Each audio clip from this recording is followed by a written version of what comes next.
Well, good evening, everyone, and welcome to yet another live broadcast of Atlanta Live, featured right here on WATC TV Channel 57.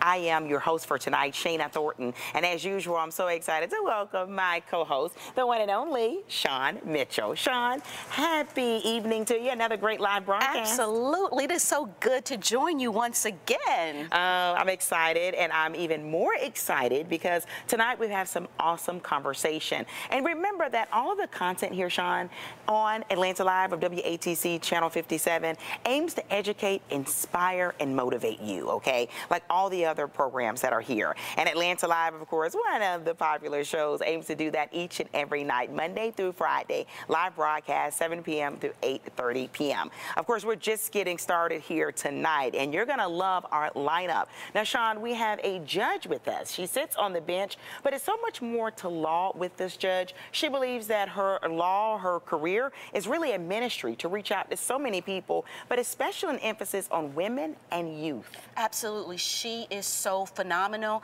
I had the pleasure of hearing her earlier in the month. She is so inspiring. Wow. I know our audience at home, get ready because you're going to be motivated and certainly encouraged by her journey, her testimony, and her words of wisdom for everyone.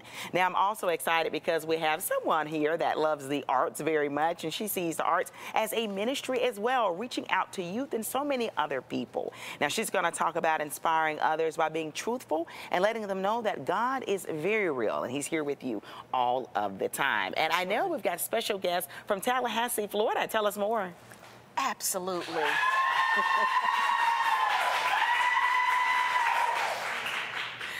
Well, they're going to be here. I know they actually work with the Ruth Project, okay? And it's a great group of women that get together from time to time, very often, inspiring, encouraging. And I know the one who's over it, Pastor, of course, Nikki Collins, she believes that sharing your testimonies can inspire everyone, that woman who's a vital part in that family unit, but also spread that love to everyone else. So get ready. We've got a special out-of-town guest tonight here on Atlanta Live. Now, I want to let you know, of course, you're probably watching us on the television, the tube, if you will. But if you have to step away for a second or you're going to get something to eat this Friday night, no worries. You can stream us. Simply visit WATC.tv. Again, that's www.watc.tv. Of course, we've got great conversation, Shawn, but don't forget the great music. And we're going back now live to the music set. Enjoy.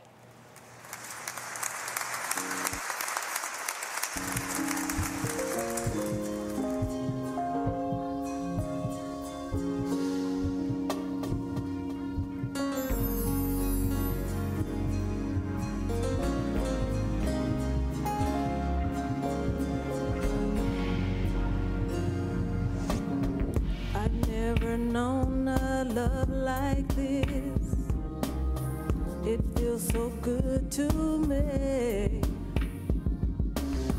to have someone to comfort me whenever I feel lonely. You put a smile up on my face whenever I feel down.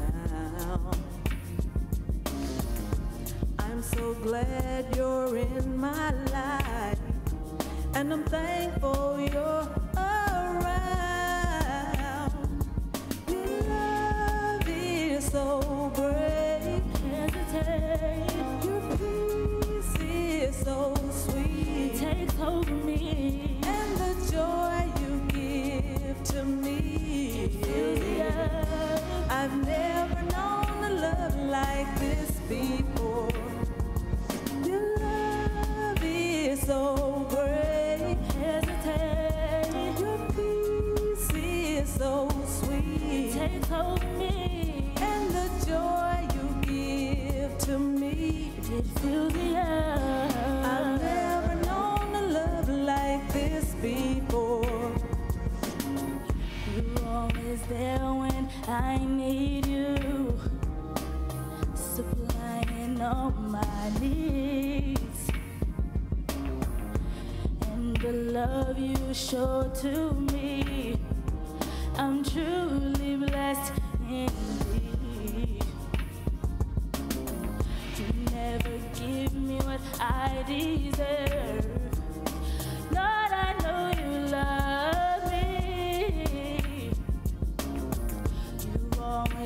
waited patiently for me to draw closer to thee.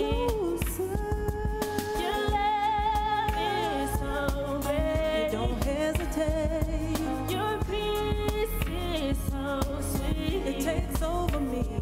And the joy you give to me, it fills the earth. I've never known a love like this. I've never known a love like this. Your love is so great. I've never known a love like this. Your peace is so sweet. It takes over me. And the joy you give to me, it fills the earth. I've never known a love like this before.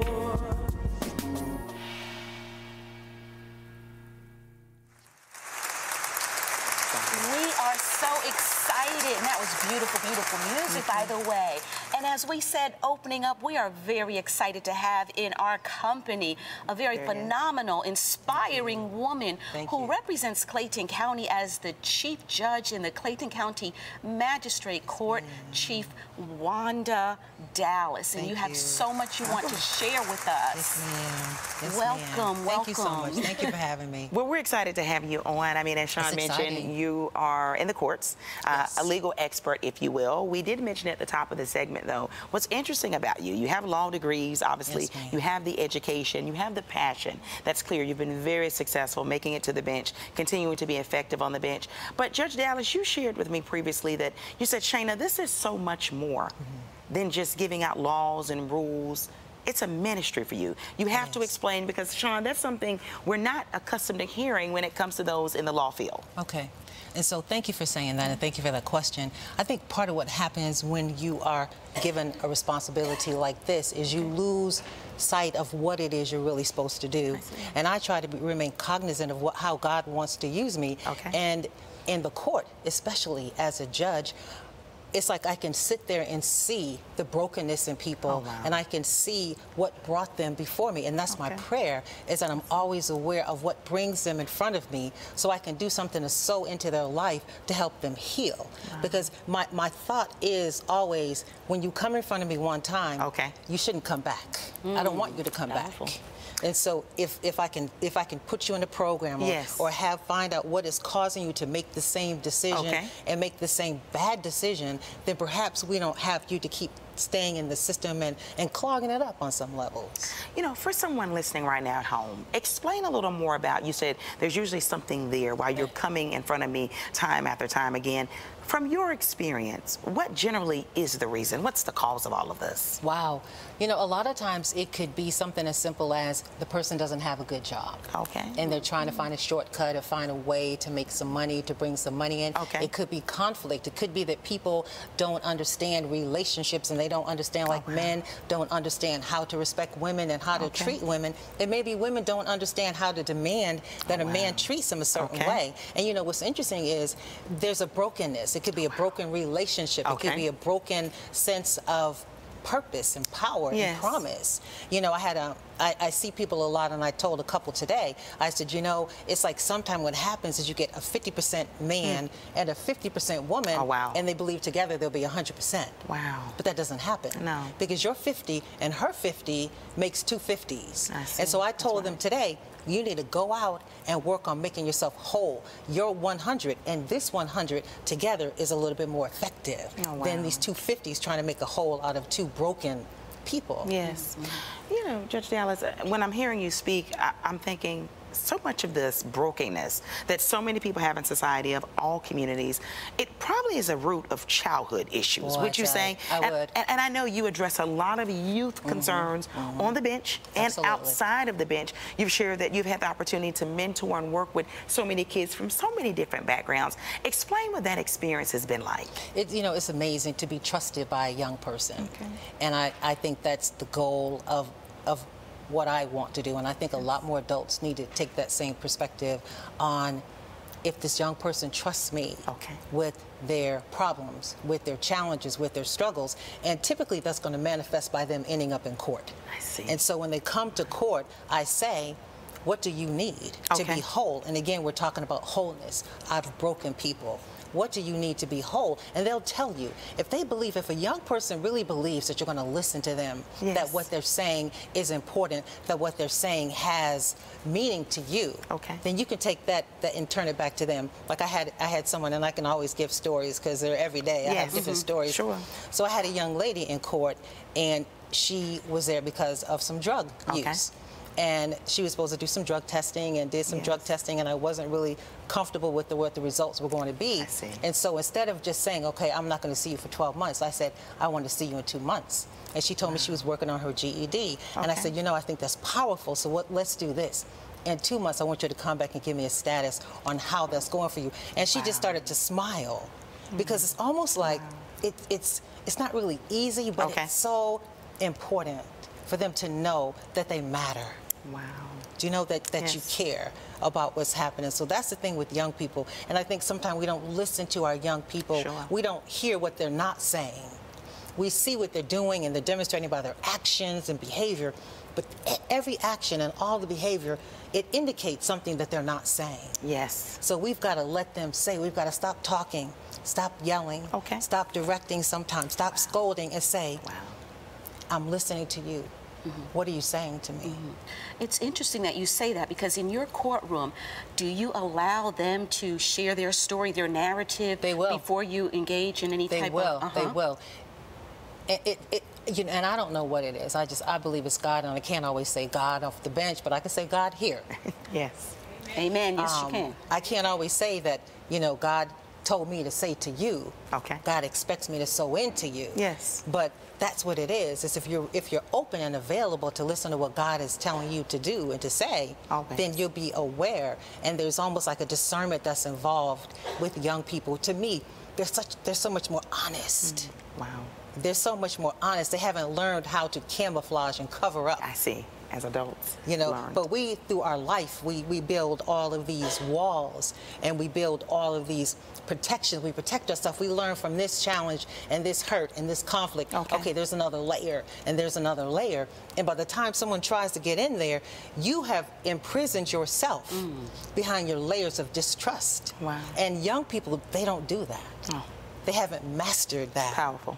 And we have. And sometimes what happens is you're trying to keep people out, but you've caused yourself to be imprisoned in your own sense of distrust. Mine. And I want to go back to something you said. You said a lot of times these kids have not been necessarily given opportunity to listen to or to heal completely.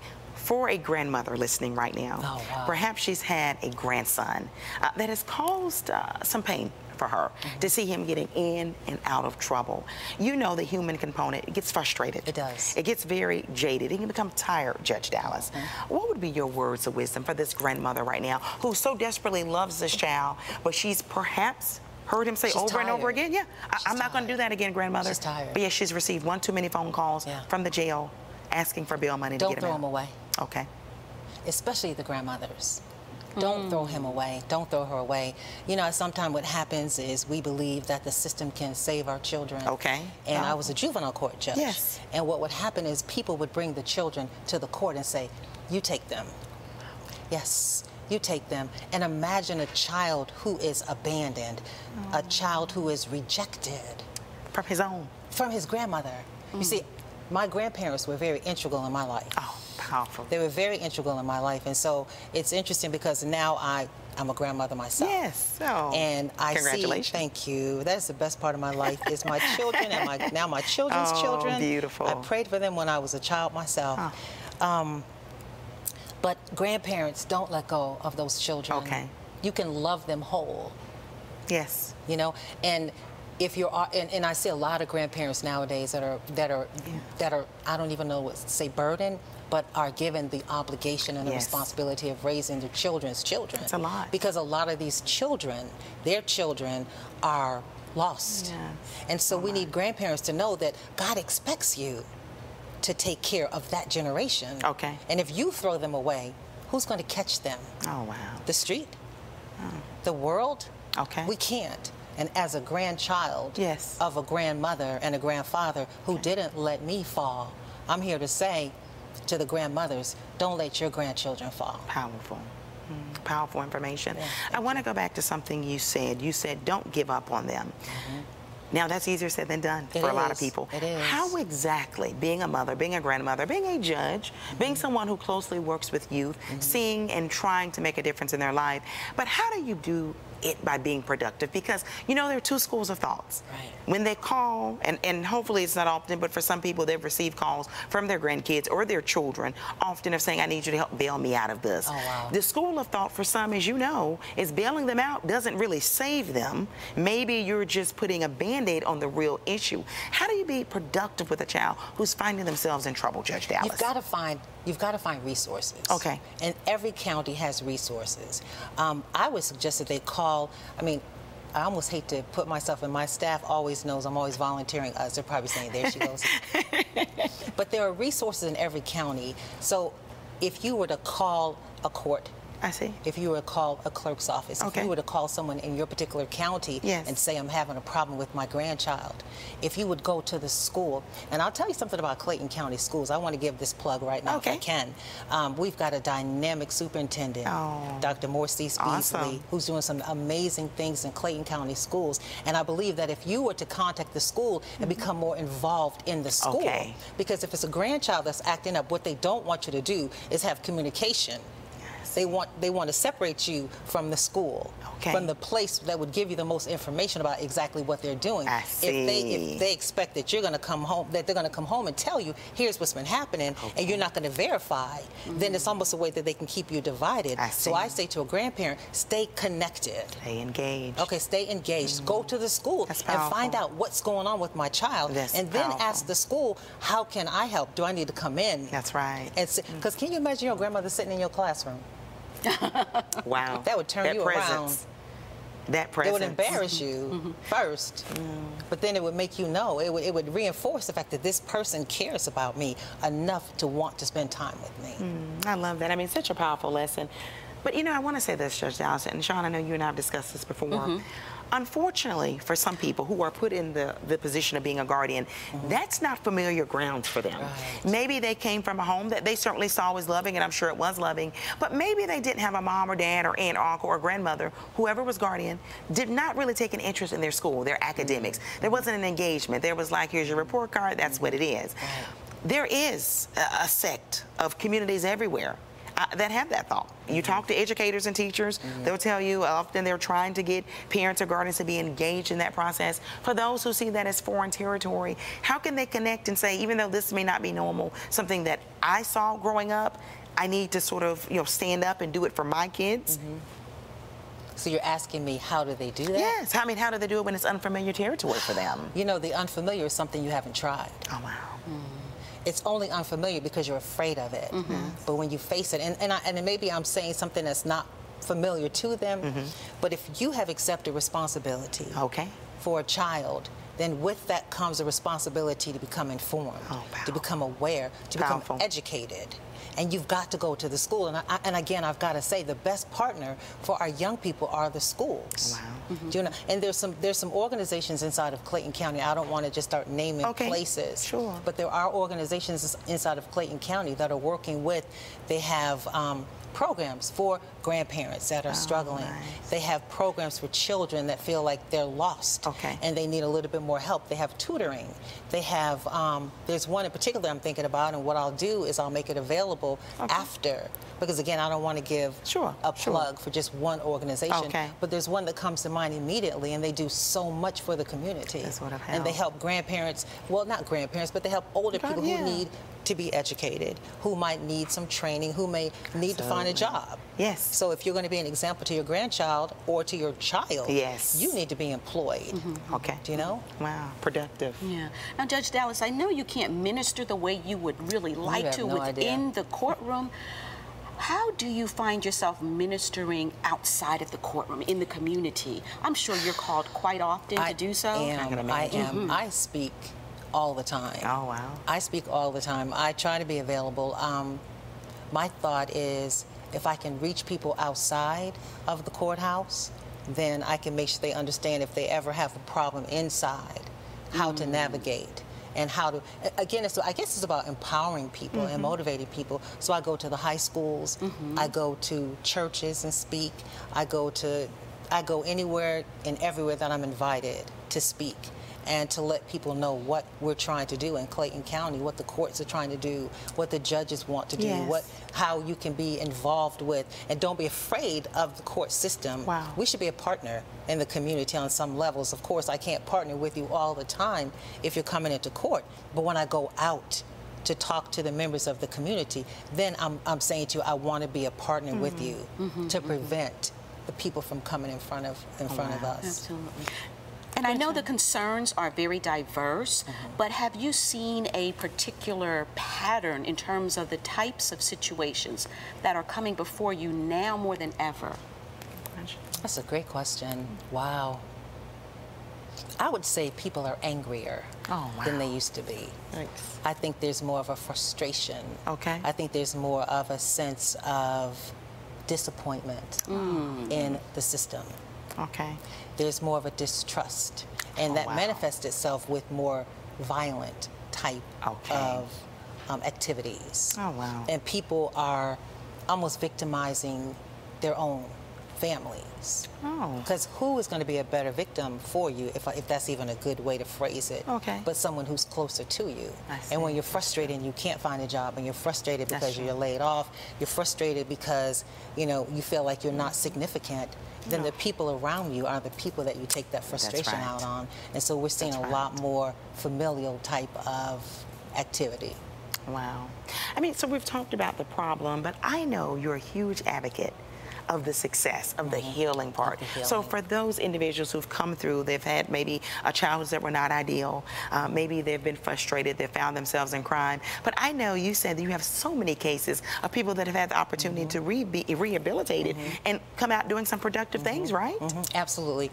And it's interesting because I'll say to people now you're in front of someone, and I tell young men especially, don't allow yourself to be in front of someone that can dictate what happens and what you have to do with your life. Don't allow someone that power, because everyone may not be the person who really cares about you. So what I'll do is I'll find out, okay, so what's going on? Do you need your high school education? If so, let's get a GED going. Okay.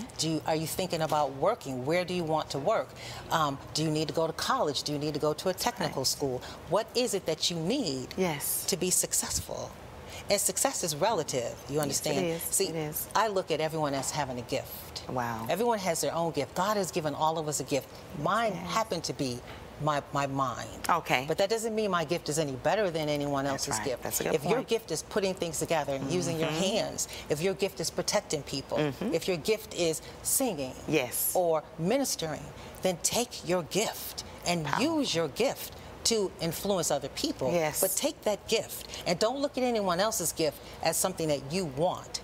Wow. You understand? I see. And don't cover your gift. Oh, wow. And when you're saying don't cover your gift, Judge Dallas, I'm thinking of people that perhaps have some self-esteem issues or concerns, right? They feel they have to thumb themselves down or water themselves down, if you will, perhaps for other people.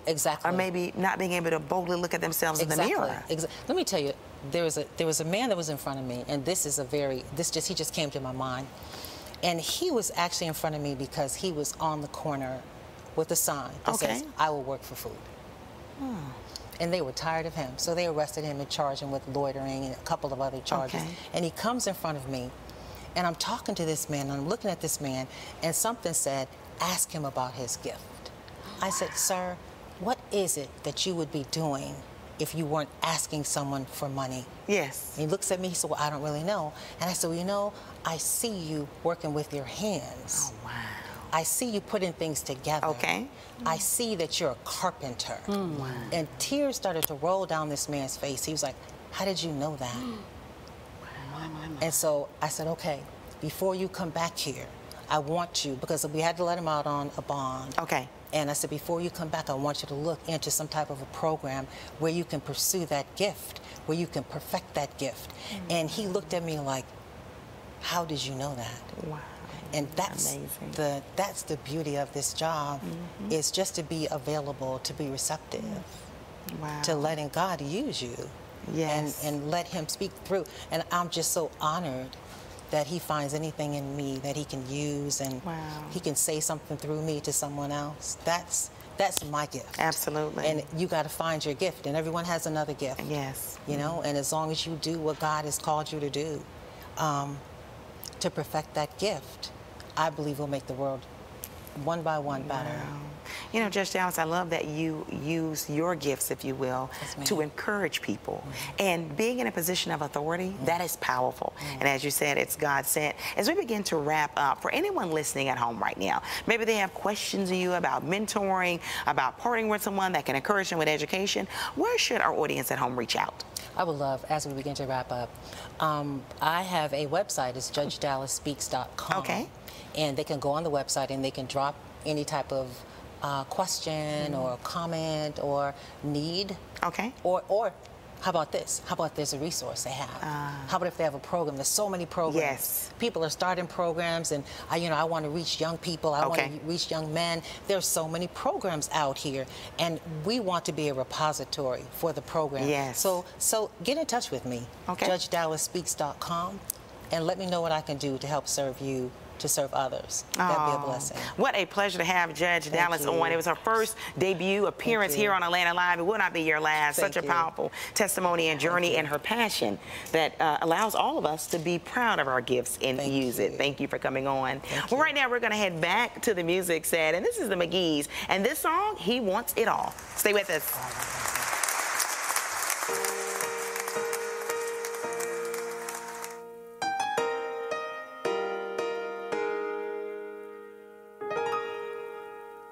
There's a voice that cries out in the silence. He's searching for a heart that will love him, and longing for a child that will give him their all, give it all. He wants it all. And there's a God that walks over the earth.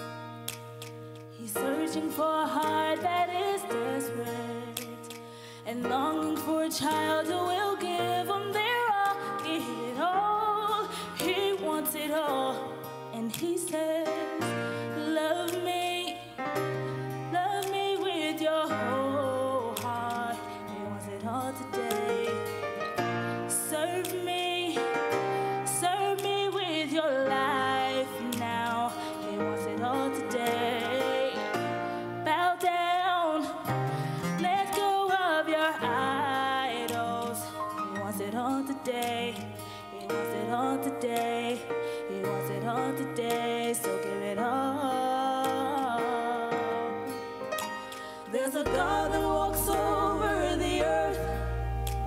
He's searching for a heart that is desperate, and longing for a child that will give him their all, give it all. He wants it all. And he said, love me with your whole heart. He wants it all today. Serve me with your life now. He wants it all today. Bow down, let go of your idols. He wants it all today. He wants it all today. He wants it all today. So give it all.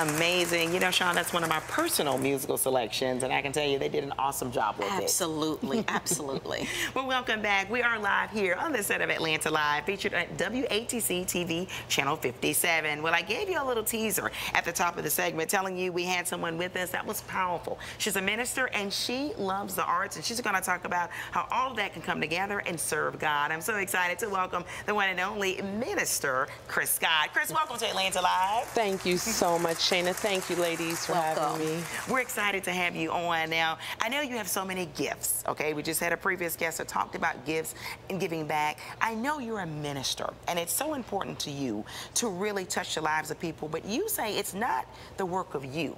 You say it's God's will. Explain. It's God's will.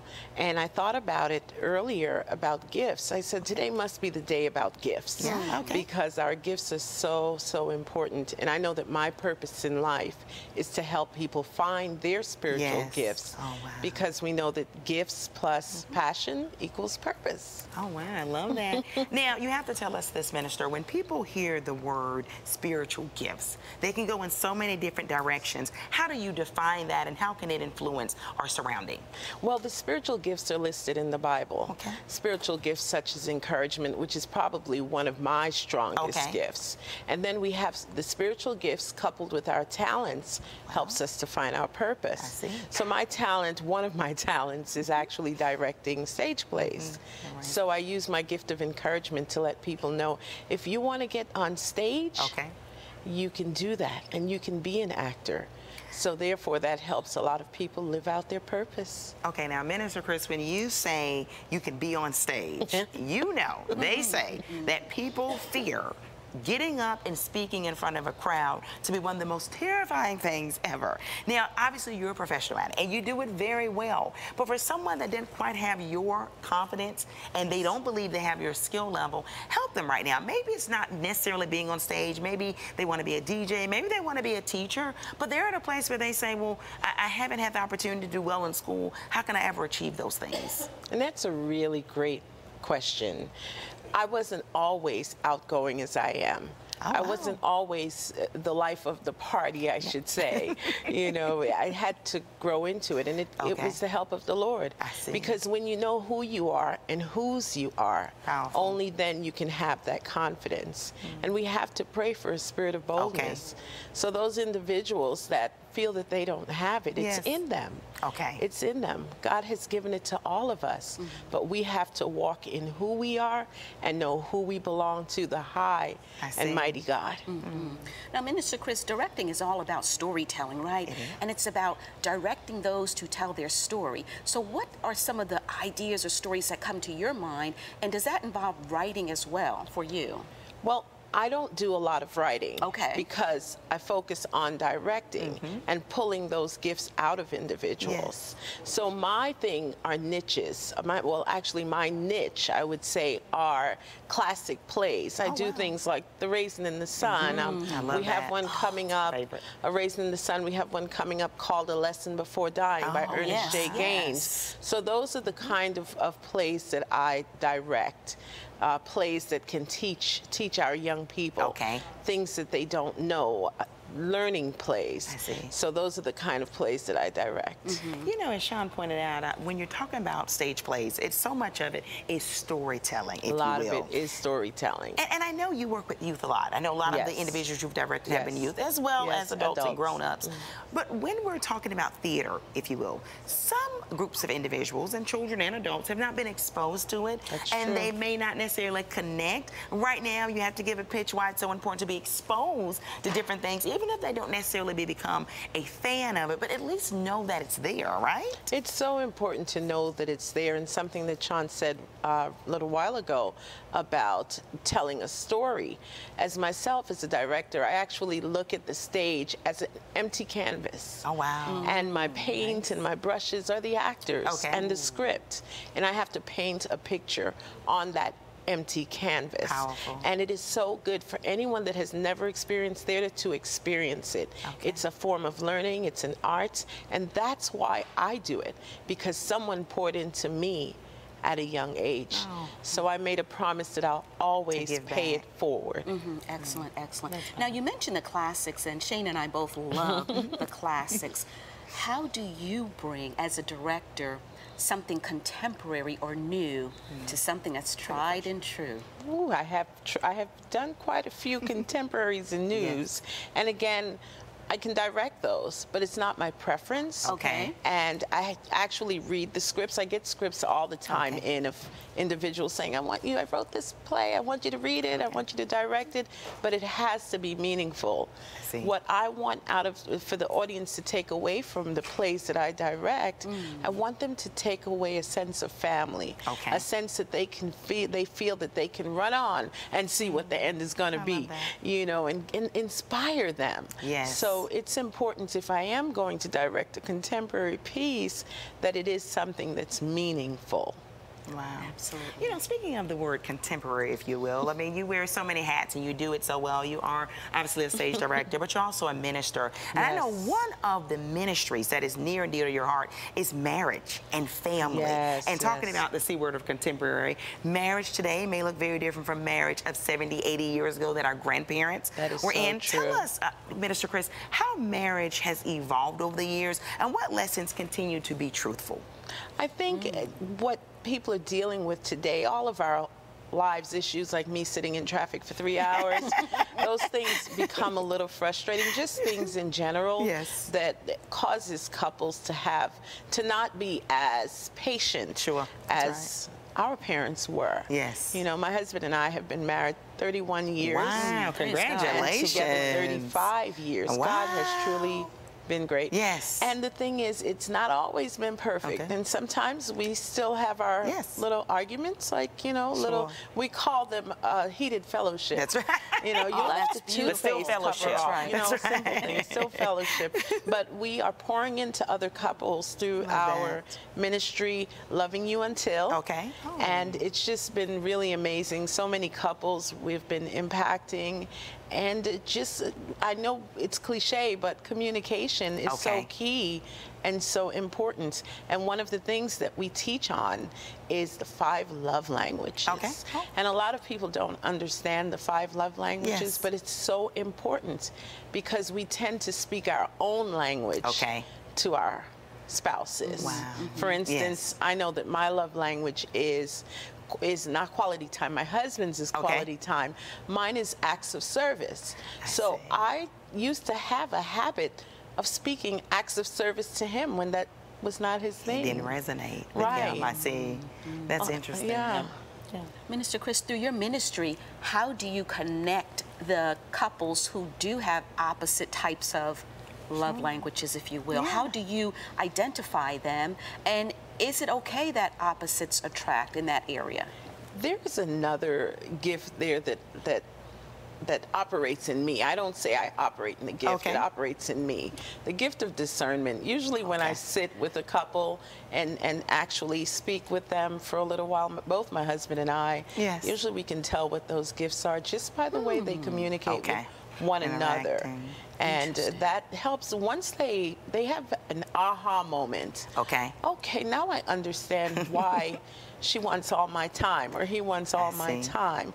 Okay, now I understand when I buy her a diamond ring, you know, it doesn't like make her go, wow. It's like, you know, so that's how we connect them once they find out what their gifts are. I should say not their gifts, but their love languages are. Once they discover it, it helps bring them closer, and now they can, you know, handle it better. If I can give one example. My husband and I, he does not, since he's quality time, he does not like acts of service. So I had a party for him. Birthday party. And he told me not to have a birthday party. But I had a birthday party anyway. And you know what? I put the party together and I invited all my friends. So, of course, that's what I wanted because I was speaking my language, my love language. And he was not happy about that. So I learned my lesson, no parties. Now that makes perfect sense as to why it's very important to understand the love language of your partner. It is. Yeah, let's talk about compatibility, but I want to approach it at a different angle. When we talk about people being together and connecting, sometimes couples of all ages, Minister Chris, have a tendency to compare their relationship to someone else's, right? So they'll say, well, she bought him that or he did that. How dangerous, if you will, if that's your opinion, is it for people to compare their relationship with someone else's relationship? That's actually something that fuels an argument.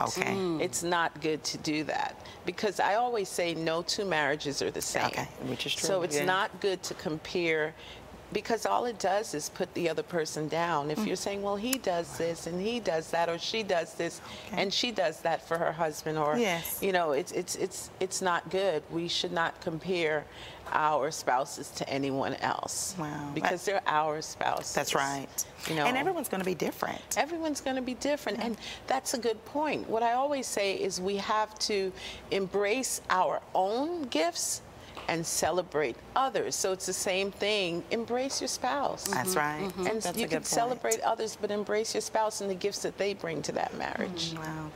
And I think in today's relationships, a lot of people are influenced, and perhaps they even feel pressure by, guess what, social media. Oh, yes.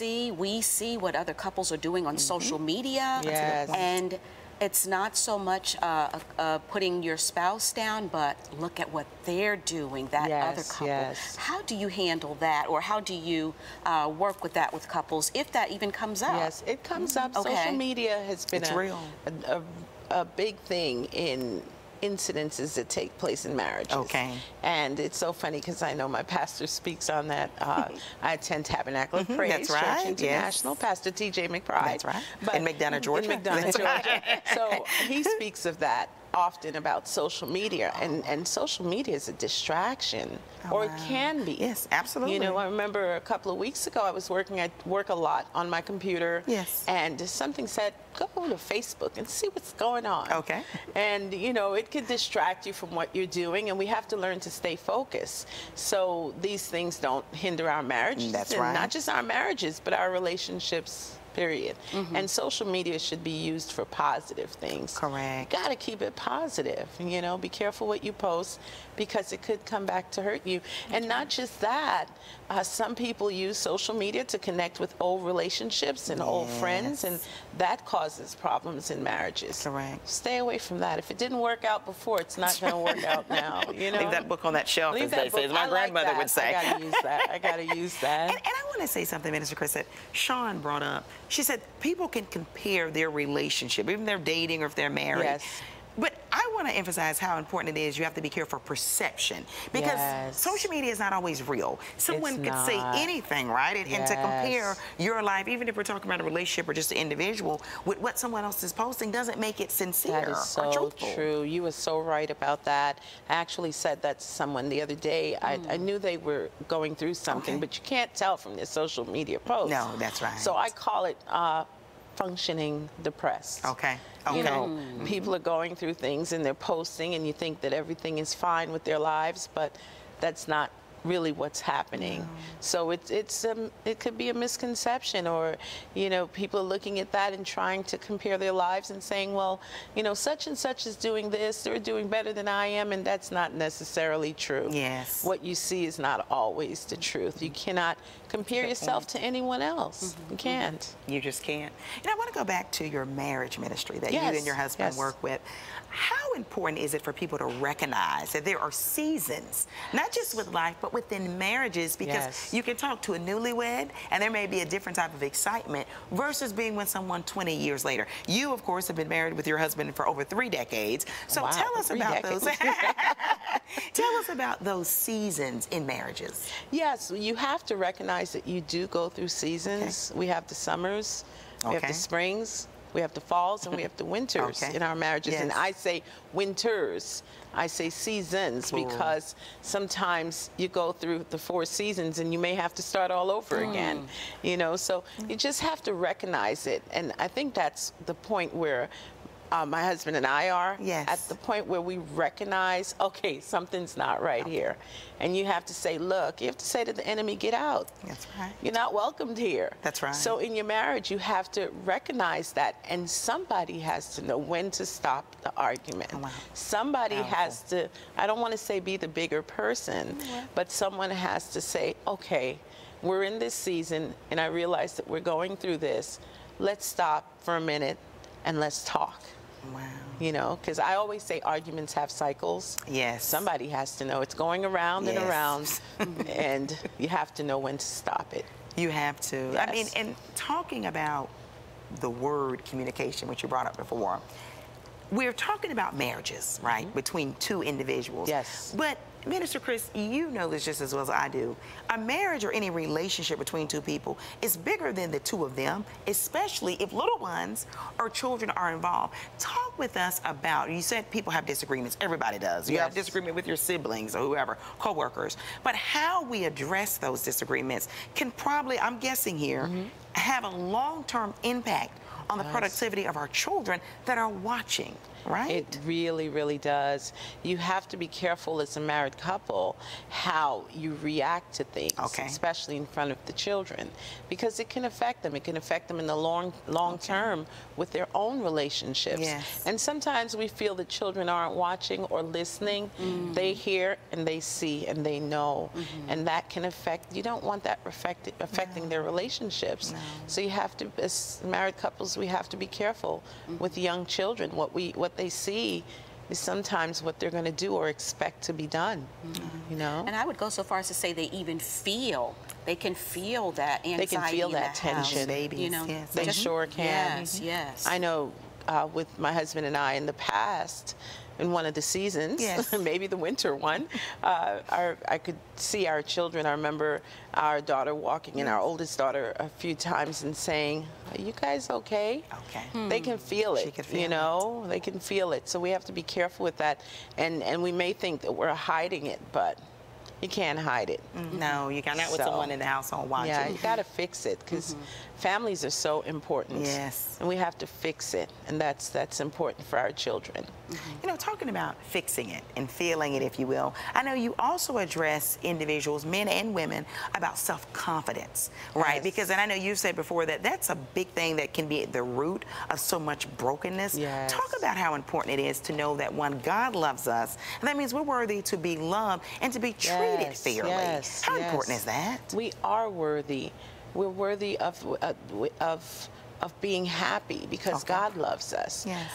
AC and I, my husband, we just finished a life coaching course, because I also teach individuals to be certified life coaches. But we're also taking classes to make sure that we're always, you know, ready for whatever comes.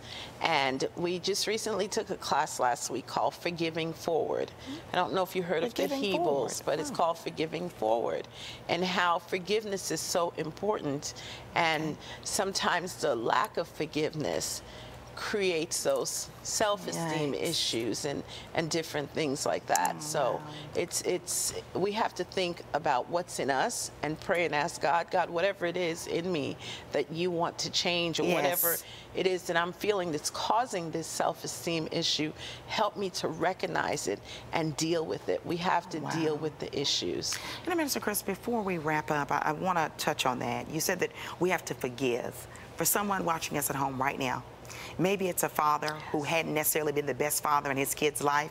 Maybe the relationship broke up. He found different reasons not to connect to his kid. And as all of us know, as time goes on, it makes it more awkward. He is not forgiven himself. And you just said it so eloquently. When you haven't found forgiveness, there's a lot of pain bottled up that can come out resentment. It can come out as isolating yourself. Right now, to that gentleman, that maybe he's 55 years old when that relationship with his son seems to be severed and he sees no hope in place, what would be your message to him right now? My message to him would be to find that forgiveness in your heart for yourself and ask God. God can do it. And the main thing is self-forgiveness. And that's the hard part, is forgiving yourself. Sometimes we think it's just all about forgiving others. But no, it's also about forgiving yourself. And I would say to that father, just talk to God and ask God to remove this from you. Only God can do it. That's right. We can't change people. No. Only God can change people. That's right. And that's what I would say to that father. Forgive yourself. It's okay. Jesus paid it all. Yes, he did. He paid it all. You know, he paid it all. Yes, he did. You said it so right. You can't change people. You can't change the past. But you control your future. You control your future. That's it. So powerful. You know, of course, Minister Chris Scott is with us. She's an ordained minister at Tabernacular Praise International of McDonough, Georgia, under Dr. Timothy McBride. So excited to have you on. Before you leave us, for someone watching us right now at home, they want to connect with you, maybe learn more about stage plays or your marriage ministry. How should they get in contact with you? They can get in contact with me by going to So Real. LifeSolutions.com. So that's SOREAL lifesolutions.com. One-stop shop. What a pleasure and a blessing to have you on Atlanta Live. So excited you have to join us again. Yes. Thank you. Thank you. Thank you so much. Thank you, Minister Chris, ladies. so much. Well, wow, what a moving conversation, right, Sean? I mean, a lot of journeys, of testimonies, and I love her sincerity, and I know she blessed someone tonight watching us. Absolutely, beyond a shadow of a doubt. Well, keep in mind that our prayer lines are open. We're prayer warriors right now that want to hear from you. I think Minister Chris said it best. There's nothing too big or too small for God. Prayer is powerful, okay? Look at the number at the bottom of the screen, and we're going to go right now to the prayer room. Good evening and welcome to the prayer room. My name is Maria from New Mercies Christian Church. Our prayer partners are here. We're ready to pray with you and to encourage you and to lead you to Jesus Christ. Give us a call at 770-300-9828. Romans 10 verses 9 and 10 reads, If thou shalt confess with thy mouth the Lord Jesus, and shalt believe in thine heart that God has raised him from the dead, thou shalt be saved. For with the heart man believeth unto righteousness, and with the mouth confession is made unto salvation. If you would like to receive Christ as your personal Savior, pray this prayer with me. Say, Father, I admit that I'm a sinner. I believe Christ died for my sins, and God has raised him from the dead. Jesus, come into my heart and be my personal Lord and Savior. I promise to live for you, to obey you all the days of my life. Amen. Now, if you prayed that prayer, we would love to hear from you. We would love to pray with you, to encourage you as you begin your new walk with Jesus Christ. Give us a call. We're here. We're ready to put our faith with yours, to agree with you for the miraculous. Whatever your need is tonight, your need for a financial blessing, your need for healing, for reconciliation of family, whatever it is, we're here. Now back to the studio.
awesome music. What a beautiful, beautiful ministry in terms of music. And we've had some wonderful conversation. Yes, we have. A lot of testimony, and a number of calls went into the prayer room. It has been such a blessing this first half, and we're going to come right back with the second half with some additional guests with beautiful, beautiful stories. But at this time, we're going to go ahead and wrap it up for a commercial break. Yeah, and as Sean said, stay with us because we have more. The first hour was phenomenal, and the last 30 minutes will be just as dynamic. Absolutely. You're watching Atlanta Live, featured right here on WATC TV, Channel 57. And remember, you can also stream us at www.watctv.tv. Thank you. See you soon in a few seconds.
Hello, everyone, and welcome back to another live edition of Atlanta Live, featured right here on WATC TV, Channel 57. Where if you were here for the first hour of tonight's live broadcast, they sure were in for a great treat, right, Sean? Absolutely. Beautiful. Well, we're not done yet. We have 30 more minutes of great live music from our music set and also moving conversation here on our talk show set. So don't leave us. In fact, right now, we're going to encourage you to message a friend or family member, maybe your next door neighbor, and let them know that Inspirational Television is on and it's aimed to encourage you. So you have to stay with us. Now, I know many of us have had a busy week, right? Maybe you're fighting traffic wherever you are. Maybe something happened at your job, not so favorable. Maybe your kid is not doing so great in school. Maybe there's a health crisis. You were just diagnosed with a disease. Whatever it is, I want you to know that it is not over until it's over. Our prayer lines are open right here on Atlanta Live, okay? There's nothing so big going on. You won't bother them. We have trained prayer warriors. They're ministers. They're evangelists, and they work with individuals, okay, all of the time. Call in right now. Maybe there's something on your mind. Maybe you're down about something you saw. Whatever it is, they want to hear from you, okay? Please, we've had a great number of calls already tonight. Keep those calls coming in. Many of you have already expressed that you have been moved by the testimonies of our guests in the first hour. Continue to reach out to us and let us know. So, Sean, I know in a few seconds we're going to be talking to another great guest, right? Absolutely, absolutely. And they, too, it's so phenomenal because there's a connection between all of our guests with their testimonies and the themes that our viewers are going to have a chance to listen to. Yeah, you've got to stay with us. They came all the way from Tallahassee, Florida to share their testimony. We love the excitement. They're in the audience, okay? So they're going to talk about a very important platform that they believe can reach everyone. And they want to start with the woman in each family unit. But before we talk to those connected and affiliated with the Ruth Project, we're going straight to the music set now. And we're going to listen to a performance by the Jordan B. Band. Stay with us.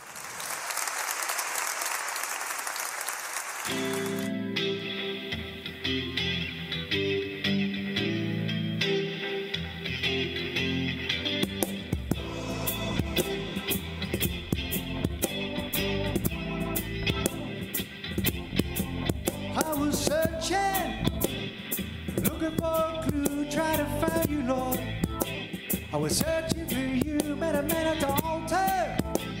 He seemed real cool. I said, hey, brother, yeah, are you playing a fool? Do you love the heavenly one? Do you love Jesus, his son? Do you love the Spirit Most High? Do you love you? My, oh, my, yeah.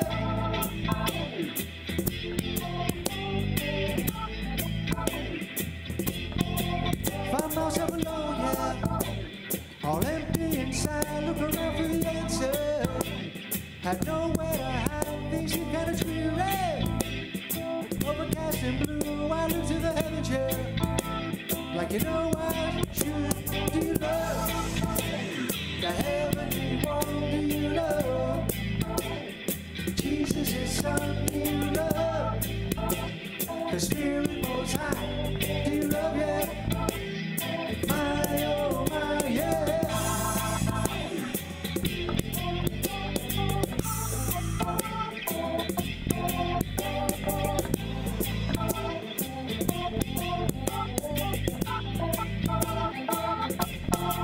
Saw a light in the heavens, yeah. Accepted him that day, I knew from the moment I soaked up his rays, things turned around, yeah.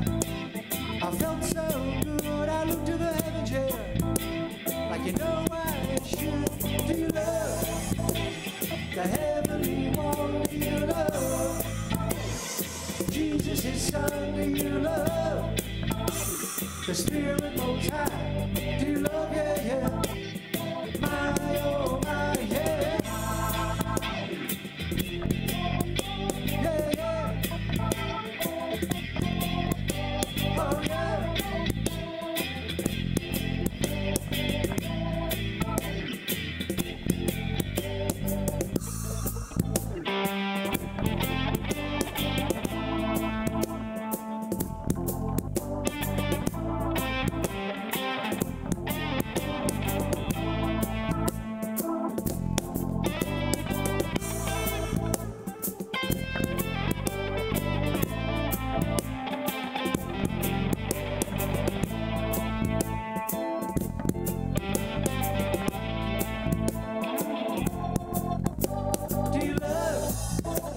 The heavenly one, do you love Jesus, his son? Do you love the Spirit Most High?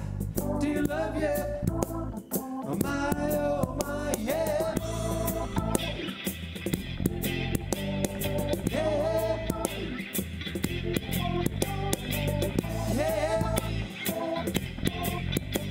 Yeah, yeah.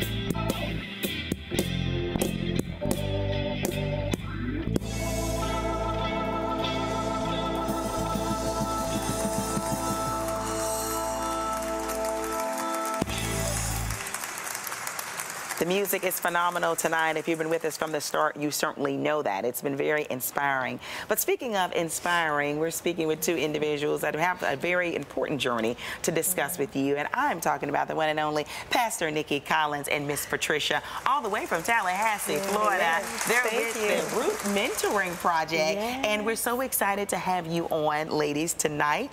And I know you're in town for something very special. We're going to get to that. But I love the term, Sean, the Ruth Mentoring Project. Tell us about that, Pastor Collins. Yes, well, thank you, ladies, so much for having us. We really appreciate it.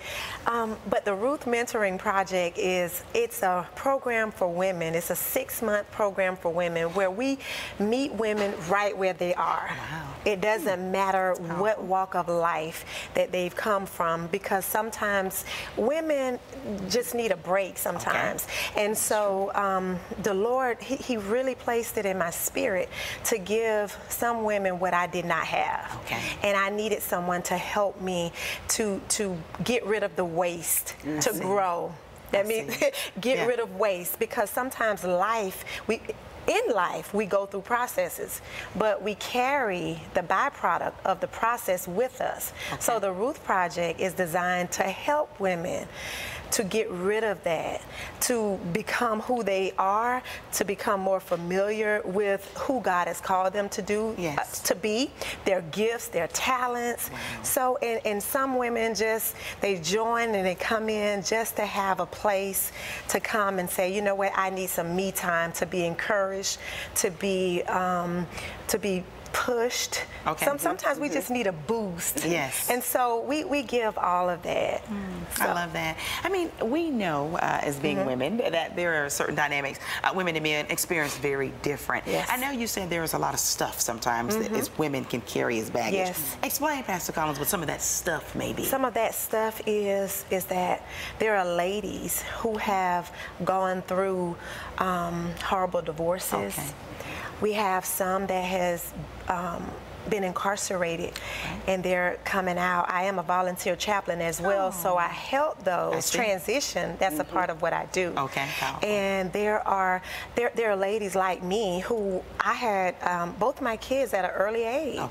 And so I poured everything about myself into them, because I started off on a rocky road without a father, single mother. And so there were some things that I just didn't get, you know. And so life, going through the processes, I accumulated some stuff of being angry sometimes, feeling rejected and feeling alone. And so being a mom at 20 and then a mom again at 22, it's like overwhelming. And so those are some of the things that I had to grow through, actually. I'll say that. Let me grow through these things and just break some of the cycles that was in my family. Some of the things, see, I was following a cycle because of my mom, her mom. So those were cycles in my family. So I wanted to help other ladies to break the cycles in theirs. And, you know, some of them could be mental. Some of them have gone through, physical abuse. So it doesn't matter where you're from. Some people just want to tap into purpose. They just want to tap into, Lord, who am I? Who am I? And so we have speakers to come in to help. I tell them, I'm the bus driver. I'm on this thing with you. I'm on this journey with you. You know, I get in and I help. And we're doing some phenomenal things. And this is our 5th program, our 5th project, actually. And so all of us just got together and we came here to kind of celebrate and to share what we do. So we're just excited. You know what I love, Pastor Collins, about your platform and what I believe is your purpose, a part of your purpose. You're bringing women of so many different backgrounds together. You talked about those women that may have made some mistakes in their life and they had to be incarcerated. Women that have had children early, perhaps. Maybe they weren't mentally or emotionally ready to train up a child at that point, perhaps, maybe. Not true for everyone. And then you're bringing women that may have come from a background of education, right? Because I know someone sitting next to you, we're going to talk about her connection connection with you very soon. Yes. But I love that because you're not saying, Shayna and Sean, I'm just focusing on this group of women. I'm just focusing on the moms or the ones who pledge a sorority or the ones who live in this certain neighborhood. Right. You're saying, let's bring all of those experiences together in the body of Christ and serve God. I love that. Yes. What motivated or inspired this platform? Well, because it's needed. It's needed in the body of Christ. All of us, it doesn't matter your background, all of us need God. All of us need a relationship with the Lord. But there are some of us, because of the things that we've gone through, it stops right there. Some of us are caught up in the cycles, caught up in unforgiveness, caught up in the cycle of, you know, I'm having to raise my grandkids, or, you know, I'm all alone, or whatever it is. And so I'm like, I need everyone to come together. Let's get on some common ground and let's grow together. Let's build together. Let's learn together. Let's evolve together, because there's so much on the inside of us. And sometimes all it takes is a spark. And if I can do something more than preach, I can preach. I know the word. Lord, what more? How can I go in and help pull my sister out? How can I encourage her? How can I bless her? What can I do to help break some of these cycles that we see? Because there's a lot of women that are in church hurting. And they get the word on a weekly basis, but they're still hurting because they don't know how to walk it out. And it's one thing to preach to someone, but there's another thing to say, hey, come on, let's go. Let's work this thing out. I refuse to allow you to just sit in the misery and the pain of your past or whatever it is that you may be going through now. Continue to walk. If you continue to walk, there is greater on the other side of this. And all you have to do is just get to the other side. And you can look back and say, you know what? Oh my God, if God brought me through that, He can bring you through. So I want to bring them out, or bring them to a place where they can be that one to mentor, to go back and to pour in. And I just love being in outreach ministry. That's my passion. That's my passion. I love it. That's why you can find me in the prisons mentoring. You can find me out doing different things, because I go to the people, and that's what we have to do in this season to really win true souls and transform lives. And that's what it's all about, transforming lives.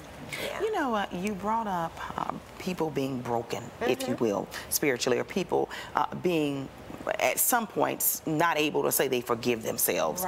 You know, psychologists will often say sometimes something traumatic happened in someone's life where they really stop progressing at that point. They may have grown physically.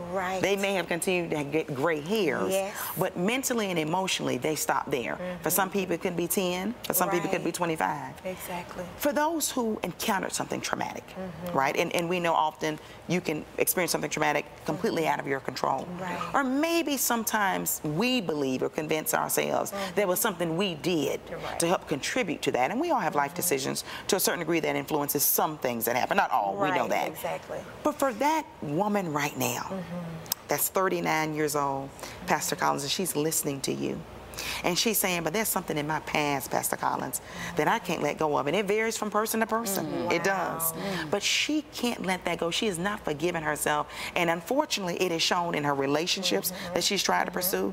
It may have even shown in the job she's tried to keep, or in the relationship with her own children, because maybe they see her as cold, as someone that cannot embrace or feel love. What would be your words right now to this woman who may act big and bad and tough, who may come across with an attitude, but deep down inside, she is lonely and she feels unloved? Help her right now. Well, I would say, first of all, you have to love yourself, and you have to open up, first of all, to God and allow Him you have to open up and allow him to heal you, to love you back, and to help restore you. Because that's the only way that we're going to be able to help those that are around us. And we have to, as women, we have to make sure that we're whole and that we're at peace and that we forgive ourselves so that we can forgive others and move forward, and so that we can walk forward. And even you said something. They're getting older. You may be getting older, but the thing is, as you continue to age, you have to lay some stuff down. Yes, you do. Get rid of the waste again. That's how you grow beyond everything that you may be going through or have gone through. The waste is a byproduct of a process. And we're all in some sort of process. And processes are used to get us to another place, to a point. And sometimes we go through the process, but we hold on to everything that was used to process us. And so it ages us. We look like it. We walk around. We're still angry. We're frustrated. We're mad. But the Lord wants to, can we give that waste over to him? And let's walk forward, move forward. And sometimes it is easier said than done. It is. But you have to find someone. There are resources, like Judge said. She said it.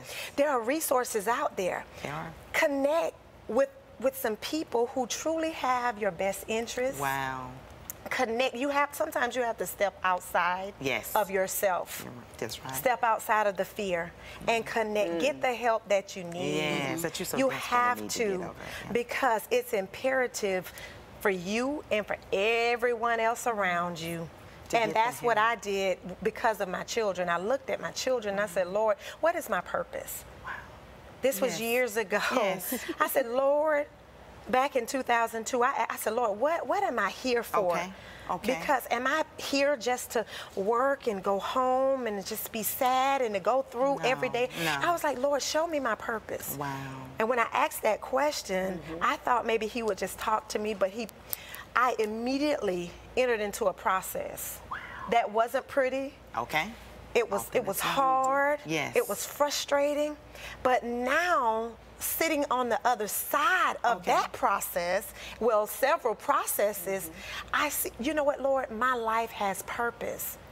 Everything that I've gone through, everything that I've encountered. 2 years ago, I was diagnosed with breast cancer. And as soon as the doctor gave me the diagnosis, I looked in the mirror and I said, this is a lie. Because I refused to accept, to receive that.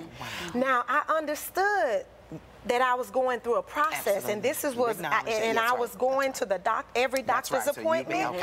I had every surgery. I've had 4 surgeries since then. But I declare that life. And I'm telling you, my testimony is great that I can stand here and say I am healed.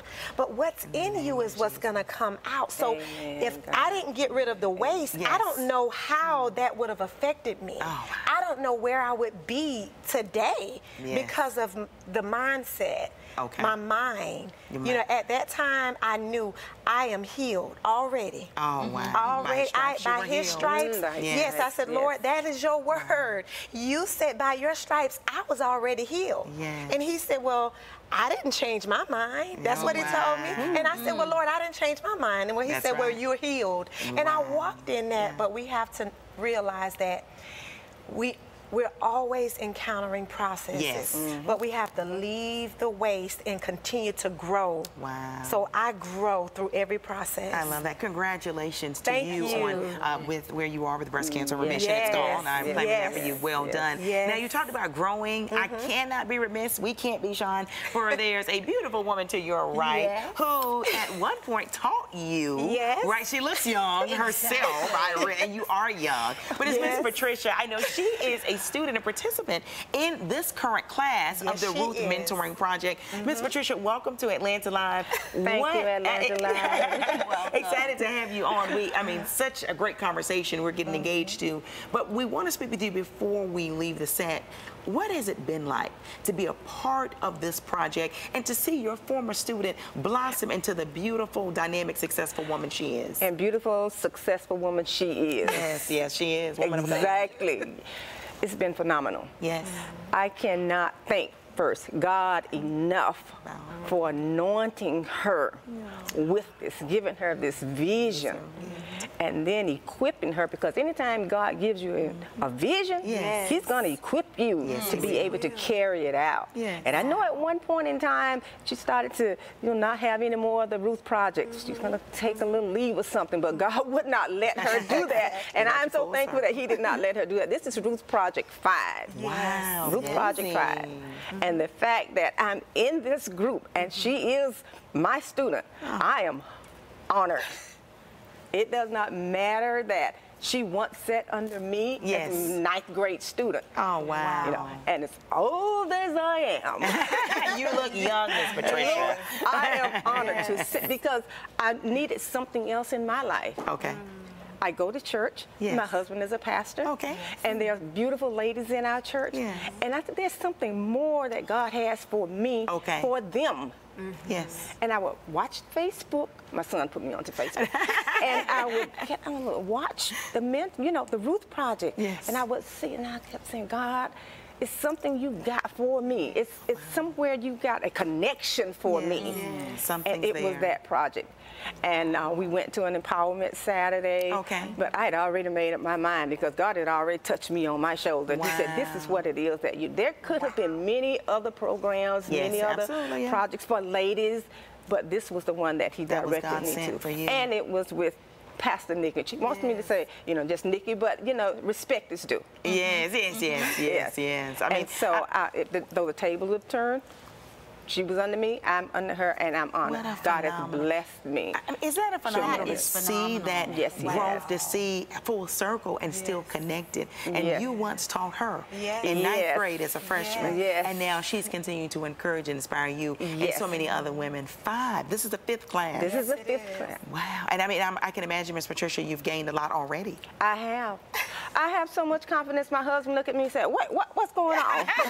What's happening, honey? I said, baby, Ruth Project 5. And that's what's going on. That's what's going on.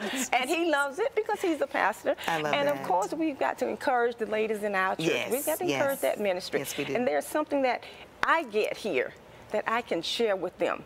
And I can tell her, this is Ruth Project 5. But when it comes to Ruth Project 6, I know there's going to be a whole lot of members from our church that come. Because I will be a living witness for them that even at this age and this time, I can say that God still has something for me. It does not end. No, it does not end. You're forever growing in Christ. Wow. And it does not matter that it's a young little whippersnapper like this doing it for you. You're honored to do it.